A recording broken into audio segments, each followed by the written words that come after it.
Bah c'est bon quand je dis m'avance.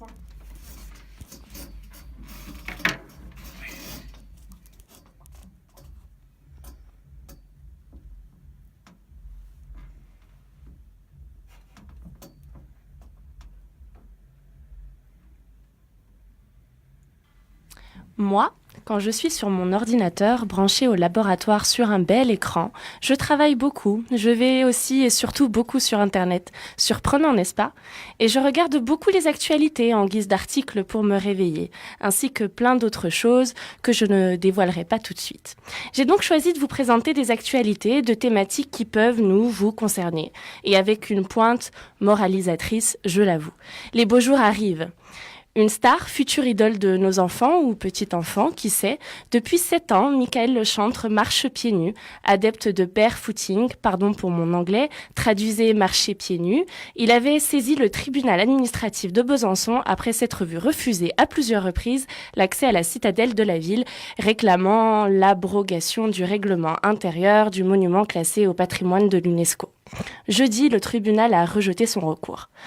Cet homme soutient que les pieds nus sont plus sûrs, plus aérés, donc propres, que de semelles de chaussures jamais lavées.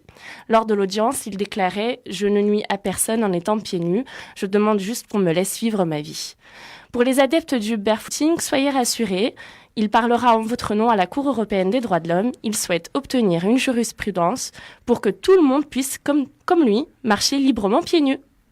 Un exemple peut-être aux personnes qui se voient écartées, montrées du doigt, assimilées à des représentations sociales qui excluent, répriment et condamnent impunément des individus libres.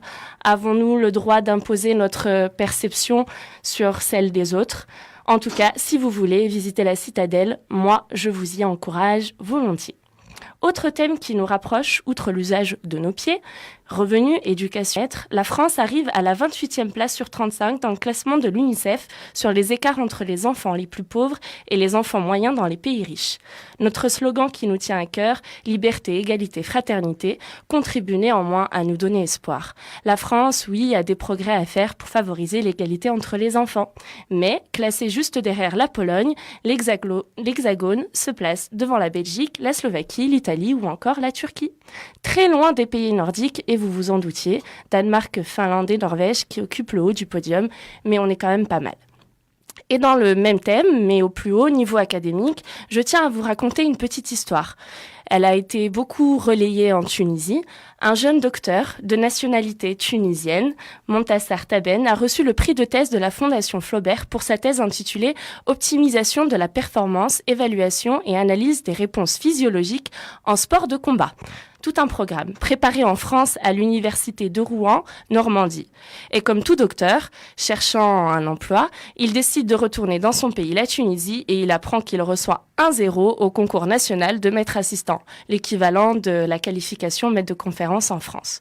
Classement européen, méditerranéen, apprécions chaque moment dans la diversité, le partage et la reconnaissance de vivre avec toujours plus d'espoir. Allez les docs, bonne écoute. Bonsoir, Barbara sur les ondes du 93.3, Pourquoi de 9 Doc, l'émission